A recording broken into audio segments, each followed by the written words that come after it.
Dans Acharemot, dans la paracha d'Acharemot, on nous explique le processus d'Aaron le Kohen, Gadol, qui rentre près du Heichal le jour de Yom Kippour. On dit que quand il sortait de Kodesh Kodashim, il avait la tête qui brûlait de l'essence divine. Comme une torche, comme quand Moshe est descendu avec les tables de la loi, on dit que sa face était illuminée. Là, c'est pareil. De ce procédé, on apprend qu'une mitzvah qui est faite comme ça dans la discrétion parce qu'il était tout seul là-bas, eh ben, cette mitzvah prend beaucoup plus d'ampleur, de splendeur que quand elle est faite en public. Notamment,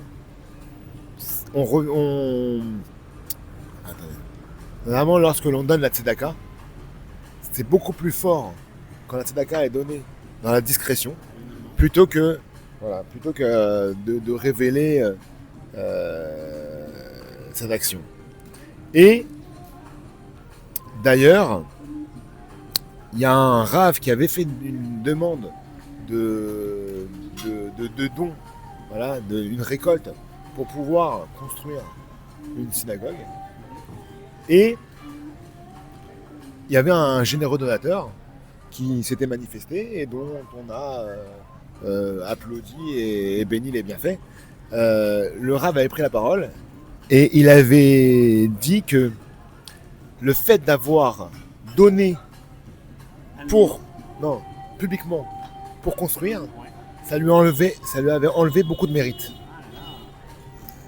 Mais par contre, il avait énormément de mérite d'avoir pu participer à cette action. D'avoir pu participer à ce don-là. Beaucoup de brahot. Et c'est mieux de donner anonymement. Maintenant, il est dit qu'il faut accorder un temps de Torah nuit et jour. Un temps pour le limoud, nuit et jour.